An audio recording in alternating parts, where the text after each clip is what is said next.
Hello everyone, this is Breaking Brian. We're back with another deep dive for The Walking Dead. This will talk about things in the show that are and are not from the comics. So the episode starts out with an original scene with a flashback during the beginning of the apocalypse where we see a huge traffic stop of people stuck in the road. People are getting out of their cars to see what's going on. Shane tries to get a message on the radio but doesn't get anything. Outside, we see the kids Sophia and Carl playing chess. Now I'm no expert, but what 12-year-olds kids play chess? In the comics, we do see Carl and Sophia playing Go Fish. They hear something from the distance and look up.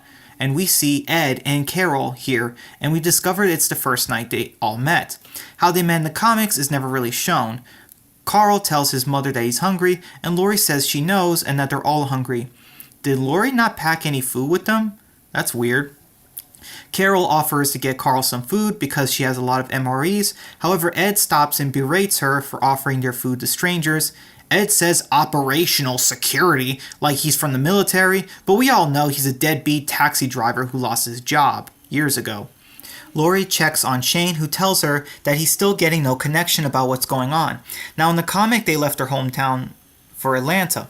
As you guys remember, like I pointed out before, the iconic shot of Atlanta showed that no one was trying to get into the city during the fall, but instead everyone was trying to get out. Well, as you can see, that's complete bullcrap, as lots of people are clearly trying to get into the city but can't.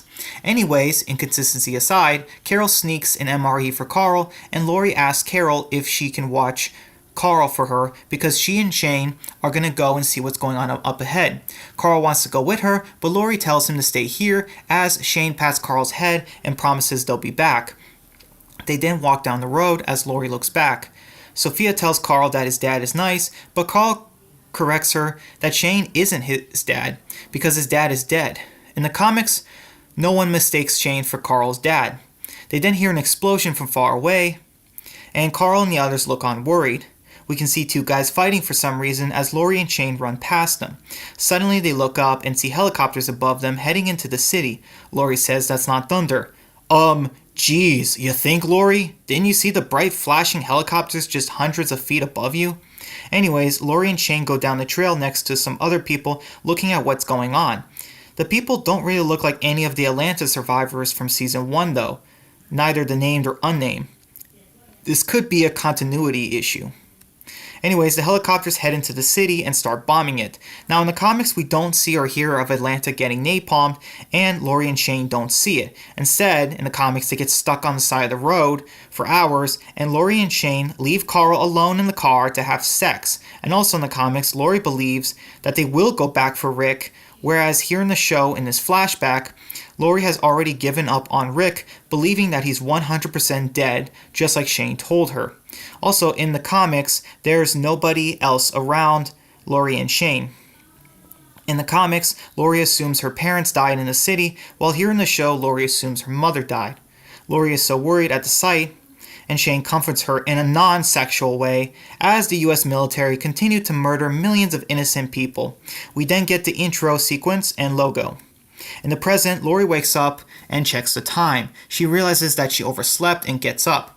Dale says good morning as she gets up, not brushing her teeth. Ew. Lori goes over to where Carol is, who's doing laundry, and Lori starts taking clothes to help her. Carol proposed the idea that they all make dinner for Herschel and his family and everyone else tonight as a thank you. They never do this in the comics. Carol states she's doing this to keep busy as Sophia has been gone for 3 days now. Lori agrees with the dinner plan as she looks on. Rick is talking to everyone. Andrea hands T-Dog some flags to make their trail. As Shane walks with Rick, you can see some of the flags are red. They're gonna look for Sophia again, and Beth's boyfriend Jimmy shows up and offers to help them since he knows the area well. Shane, however, is not too confident on them finding Sophia. Also, you can see the red flag between him and Rick here. This is symbolic of their relationship with what happens later in the season between them. Daryl says that the closet he found was small, so it has to be her, and Andrea agrees with his optimism. Daryl then states he's going to borrow a horse. This is crazy, as Norman Reedus in real life hates horses, and Daryl is usually so obsessed with always using his bike. The characters tease Daryl about his chupacabra that he believed he saw once, and Daryl absolutely burns Rick, being like, yeah, it doesn't exist, but dead people walking do? Jimmy tries to take the gun, but Rick stops him and asks if he's ever shot one before. Jimmy says that he's going out there, he wants one, and Daryl says another sick line saying that people in hell want Slurpees. Jimmy tries to leave, but Shane offers to teach and train him tomorrow, and Andrea says that Jimmy can come with them for now. Meanwhile, at the porch, Glenn is trying to use the guitar that Dale gave him. In the comics, Glenn never uses or tries to learn a guitar. He spots Maggie and tries to propose they start a relationship, but Maggie jokes those 11 minutes were a waste. Glenn really wants to try with Maggie, but she's like, I don't even know if I like you. Glenn calls her out, saying that she's thinking about it, how he's a catch, and Maggie then leaves and is like, dude, you're such a nerd. But she does turn back to him, so Glenn's riz is definitely working. After that, in the woods, we have Rick and Shane looking for Sophia. As you can see that Shane didn't properly button his shirt. I guess that was Lori's job. Anyways, Rick and Shane talk about their high school experiences and even mention a Dairy Queen. So apparently, back when they were in high school, Shane constantly slept around, whereas Rick was the nerdy one who loved the details of his best friend being a player. This is never stated in the comics, as Shane and Rick weren't best friends since high school and only first met when they became police partners. Also, apparently Shane was sleeping with women in their 30s. Yes, when Shane was a minor, he slept with a pedophilic woman. That's cool, apparently. Anyways, Shane asks who this was, and Shane states it was the married volleyball teacher. Shane then teases Rick the time he was wrong about getting to Dirt Base with his former girlfriend. After that, however, Shane states that they should stop talking about their past as everyone from before is dead, and so is their past. He says it's nostalgia and it's dangerous. Shane, nostalgia is an emotion. Haven't you seen Inside Out 2? Anyways, Shane then stops and addresses Rick's problem with his leadership. He's just too stuck in the past, risking able-bodied men, as he tells him that Rick spreads them thinner and thinner. By his words, saving cats in trees. Rick then calls out Shane for calling Sophia a cat, and Shane is like, don't do that, don't twist my words. And it's like, no, Shane, you literally compared Sophia to a lost cat. Rick wants Shane to be honest with him, and Shane says that they should have gone to Fort Benning, and that none of this would have happened if they listened to him. But is Shane forgetting that they were blocked on the highway and needed days to clear it of cars? Also, Shane has the nerve to say Otis paid the price? Shane, you murdered him! Rick says that Sophia trusted him with her life, and he says that he can't let her die. They then see that they entered Andrea, T-Dog, and Jimmy's trail. As you guys can see, theirs is green, which means that Rick and Shane are using the red flags. Like I said, Rick will ignore the red flags Shane is giving him. Far away, Daryl murders a squirrel, even though they're living on a farm with plenty of food now. In the woods, Daryl rides horseback looking for Sophia. He walks down the river and finds Sophia's doll. It's the same doll that Morales' daughter Elizabeth gave to her when he stupidly decided to leave the group back in Season 1. He calls out for Sophia, but no response. Daryl goes back to his horse to keep looking, but a snake appears out of nowhere and scares his horse. The scared horse flips Daryl over, and he falls down the ridge and lands in the creek. Daryl is hurt and bleeding, and somehow one of his arrows was pushed through his side. Now, how this happened doesn't really make a lot of sense, as the arrow doesn't even look like it's even in him at this angle, but okay. Daryl gets up and removes his sleeves to tie up the wound. We see that the ridge is high up, so Daryl has a long way to go back up. Daryl begins to climb back up. Back at the farm, Lori is walking in the camp from the house with a bucket of water, and Glenn confronts her about being pregnant. Now, how he knows this is odd, as there was a 50% chance Lori was just late for her period and therefore not pregnant. Lori quietly tells Glenn that he can't tell anyone, which is very different from the comics. In the comics, Lori tells Rick first, and then everyone else finds out before they get to the farm. While here in the show, Lori just wants to create more drama, wanting to keep it a secret. Rick and Shane come back from their search, both of them mad at each other. Lori and Rick talk in private, as Rick tells her that Shane wants to stop searching for Sophia, and asks what if it was Carl instead. Lori states that she would never want to stop looking for closure. Rick says that Shane thinks that he can't make hard decisions, but Lori is a good wife here, telling Rick that he constantly makes hard decisions, and Lori assures Rick that he's doing the best that he can with all the knowledge they have, and that he is not soft. Sweet Beth shows up and tells Rick her father is looking for him, so he leaves. Back with Daryl, he looks down and tries to climb, but unfortunately loses his grip and falls back down. Back at the farm, Rick finds Herschel in some kind of generator shed. Herschel tells Rick that Daryl took one of his horses without him knowing, so Rick says he'll have a talk with Daryl about it. However, not only that, he mentions that they took Jimmy out with them to look for Sophia, but that Jimmy is 17, and he didn't know that he left with them. Rick says that Jimmy told them all he asked Herschel beforehand and that he had his permission to go, so they took him at his word. So they need to work on their communication. Herschel proposes they keep their individual people in line, and Rick leaves. Herschel then turns on the generator for some reason. Not really sure what it powers. In the comics, this isn't really a problem, but Herschel wants Rick and them to follow his rules and respect him. Meanwhile, Daryl lies on the ground concussed as he wakes up and sees Merle standing over him. Obviously a hallucination. Merle criticizes Daryl as Daryl tells him he was looking for Sophia. Merle calls Daryl out on being Rick's buddy after he handcuffed him on the roof and left him for dead, but Daryl says that it's not like that and they went back for him. Merle tells Daryl to get up, and Daryl notices a walker biting his shoes. Luckily, the walker doesn't bite through, so Daryl moves. Daryl tackles the walker and uses a stick to beat it to death. Once again, the outbreak was only a few months ago, so the walker's skull should be mostly strong, but here it's super soft. A second walker shows up, so Daryl pulls out the arrow from his body. Now, I can believe that Daryl is using his adrenaline, but Daryl is pulling the arrow from the wrong side. The arrow should be pulled out from the big end, not the small end. That's why in arrow injuries in real life, they break off one side of the arrow and pull the rest out from the other side. Anyways, medical inconsistency aside, Daryl uses the bloody arrow and shoots it, killing the second zombie. Daryl then tries to change his customization, and for some reason he cuts off their ears like a serial killer, and makes it a necklace. He even eats raw squirrel guts, getting worms. Daryl tries again to climb back up, as hallucination Merle mocks Daryl, calling him a woman. Daryl yells at fake Merle, saying that he was never there for him growing up, and he's not even here now. I don't know how Daryl is climbing a hill with a serious hallucination causing concussion, but he does it. Daryl finally makes it to the top and yells at fake Merle, saying he better run. Back at the farm, Herschel is walking and sees that the women are grateful for a chance to make dinner for everyone. Like I said before in the comics, it was the Green family that made everyone dinner. Herschel and Maggie talk about what's going on, and Herschel once again believes that the group is not getting his permission about doing things and getting too comfortable in his house. This is a flaw with TV Herschel. He wants complete control of his house. But if Patricia and Maggie gave the women permission, then Herschel should be more trusting of his own people and family. Herschel then brings up her and Glenn. In the comics, Herschel never suspected the two of them together until he walks in on them naked in her bedroom.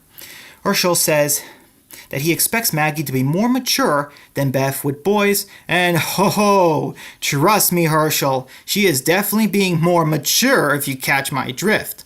Herschel tells Maggie the group won't stay here forever, and Maggie walks away from him. Outside, Dale tries to make a joke about Andrea's new style with the hat and gun, and Andrea is like, "Geez, Dale, you hate strong women?" So Dale leaves her. As you guys know, Andrea and Dale are in a gross relationship in the comics. Inside, Glenn sits down and asks Dale if Andrea is all mean because she's on her period. Glenn, you do remember that Andrea's sister Amy died just like a week ago, right? Glenn says that the women are all acting weird. Oh, Glenn, you sweet summer child. Of course they are. They're women. Also, you know Lori is pregnant. Carol is still missing her daughter, and Patricia just lost her husband like 2 days ago. Glenn has a funny theory and mentions Maggie being weird because of how she wanted him and now says she doesn't. Glenn smiles, confirming he got laid. Dale is shocked at this, that Glenn had sex with their hostess' daughter, which would get them all kicked off the farm. However, Glenn walks away annoyed. On the RV, Andrea spots something and shouts that it's a walker. Far away, we see a hurt and bloody Daryl walking back to the farm. This kind of thing never happens in the comic, but they do get a lone walker. Rick shows up, and unfortunately, the sun is blinding Andrea from seeing it being Daryl. The men get their weapons ready to kill it, and for some freaking reason, Shane shows up and his shirt is even more unbuttoned than it was before. Like, what the heck, Shane? Put those pepperonis away. Nobody wants to see those. Jeez. Rick tells Shane that Herschel wants to deal with the walkers on his land, which is accurate to the comics, but when did Rick find this out? Was there an off-screen conversation? Also, for some reason, even though they have enough melee weapons to kill one zombie, Rick also obviously told Andrea to put her gun down. Rick, however, is a hypocrite, and he goes for his Colt Python in the RV and runs to catch up with them so that he can kill it. Why he's doing this is unknown, but I assume Rick is obviously obsessed with his Colt Python and doesn't want to look like a pansy in front of everyone if he doesn't kill the walker. Daryl keeps walking as the men are coming towards him, and Andrea ignores Dale's pleas and gets ready to shoot, thinking she's Comic Andrea. Rick gets ready to waste a bullet and scare everyone back at the house by shooting, but they then see that it is Daryl, and Daryl angrily calls out Rick for pointing his gun at him 3 times now and dares him to shoot. Suddenly, Daryl is shot in the head by Andrea, and I won't lie, I thought when I first watched this that he was dead. In the comic, no one is really shot by friendly fire except Herschel off screen when they were in the prison, but it was only in the arm. Rick shouts no as Andrea looks on, concerned that she messed up big time. Back at the house, everyone runs out as Herschel demands to know what is going on. I'll admit, he has every reason to be ticked off here. Back with Daryl and them, we see that he's surprisingly alive, but concussed again, as the bullet only grazed him. Super lucky. Andrea and Dale run up to them concerned, but Rick assures them that Daryl's alive, but Glenn asks what happened to him and points out the gross ear necklace. We then see Herschel and the others coming to them, so Rick hides the serial killer's necklace. But T-Dog interrupts them, showing them Sophia's doll. Everyone is surprised, shocked, and horrified at this. Many thoughts probably going through their heads. Did Daryl kill Sophia? Did she die and her blood is on him? Anyways, back in the house, Dale tells them what happened as Herschel treats his injuries. Herschel asks about his missing horse Nellie and explains that she gets nervous. Outside, Lori waits as they come outside, and Rick tells her that Daryl will be okay. Shane says that they can't keep doing this, but Rick counters back that Daryl's giving them the best lead for Sophia, but Shane isn't convinced.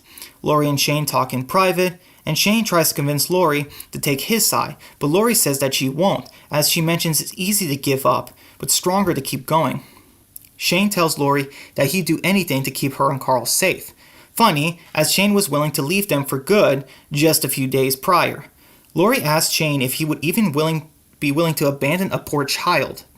After that, she tells Shane that her and Carl are not his problem or excuse and walks away from him. Outside, Dale checks in on Andrea and tells her about Daryl. He assures her that he'll be okay and that they all wanted to shoot Daryl at one point. They smile at this and sit down next to each other. The sun begins to set, as in Carl's room he rests and Lori is crying. Not for Carl, but for her unborn child. She doesn't know what to do. In the comics, Lori was far more confident in her having this baby. Carol shows up telling Lori it's time to eat, and Carol must be super confused, because it's like, geez, Lori, your child is alive and resting. Mine is most likely dead, so what are you crying about? We then get the dinner scene with everyone eating together. Now in the comics, everyone ate using a giant long table, while here in the show, there's a kids table for the youngest adults and teenagers. Glenn, Maggie, Beth, and Jimmy. Also, the dinner scene is super tense here in the show. Quiet and awkward, while in the comics it was loud and lively, with everyone chatting. Also, the group was bigger too in the comics, as there was Alan and his sons, and more Greens, and Tyrese and his family. Also, here in the show, we see that they have freaking chocolate cake! Chocolate? Chocolate! Chocolate! Chocolate! Chocolate! It also looks like the characters are drinking some sort of lemonade, fruit punch, and milk. Once again, everyone is quiet with barely anyone making eye contact. Suddenly, Glenn asks if somebody knows how to play the guitar. He mentions how Dale got him one, a cool one, so somebody has to be able to play it. Patricia then quietly and sadly reveals that Otis knew how to play. And yeah, Shane, you better look guilty, you murdered him. After that, Herschel says that Otis was very good at playing. In the comics, Otis never played the guitar from what we knew of him. Then at the kids' table, Maggie hands Glenn a note because she wants some more cream corn. Glenn is happy that Maggie wants to pursue a relationship with him and pulls out a pen literally out of nowhere and writes on it. Now keep in mind Herschel, Dale, and Patricia are right next to Glenn, and Beth can definitely see him looking down and writing. and Glenn could just tell Maggie after they all eat when they could hook up, but we need more drama. After that, he hands her the note like they're middle school students. Back with Daryl, he's resting, and Daryl definitely notices there's no chocolate cake in his tray. Chocolate! Chocolate! Carol kisses him on the head and thanks him for looking for Sophia even though he didn't find her, as Carol tells Daryl that he did more for Sophia in one day than Ed ever did in her whole life, which is really, really sad. Later after dinner in the kitchen, Beth and Maggie are cleaning up as Maggie goes to privately look at Glenn's note. Glenn suggests they use a hayloft. Okay, so do animals play a role into Glenn's fantasies? Because that is definitely not a comic thing. Anyways, this horrifies Maggie, but not for the reason you would think. Outside, Glenn looks around the barn and tries to find a way in, but it's locked and braced with a 2x4. In the comics, it's only braced. He goes up the ladder and heads inside as Maggie is running out to stop him. She could just yell at him to stop, but he doesn't. Glenn makes it inside, but covers his nose as he smells something awful. He uses his flashlight and looks down below him as he sees over a dozen zombies who all are alerted to him and snarl at him. In the comics, this never happens. Herschel just tells Rick that his barn is full of walkers in it, and Rick then tells everyone else. Glenn is shocked and horrified, probably for multiple reasons, possibly suspecting Maggie and her family are a cult, murderers, or both, intending to feed the group to the zombies. I feel you, Glenn. It's the end of the world. You think you met a nice girl to settle down with, and suddenly you realize she's a nut job. Glenn then tries to leave, but he runs into Maggie as she tells him that, as she's worried, she tells him that he wasn't supposed to see this. Glenn probably thinks she's going to kill him. Outside, we see the walkers for some reason banging and trying to break down the door, even though no noise was made from the outside, minus the gunshot from earlier. I'm surprised that didn't make him go all crazy. After that, the episode ends. So yeah, not much similar to the comics, except this episode had Andrea trying to become a shooter and Glenn and Maggie's relationship going further, and the audience and the character finding out that walkers were in Herschel's barn. And that's going to be it for my deep dive for Season 2, Episode 5. I will see you guys next time for the deep dive for Episode 6.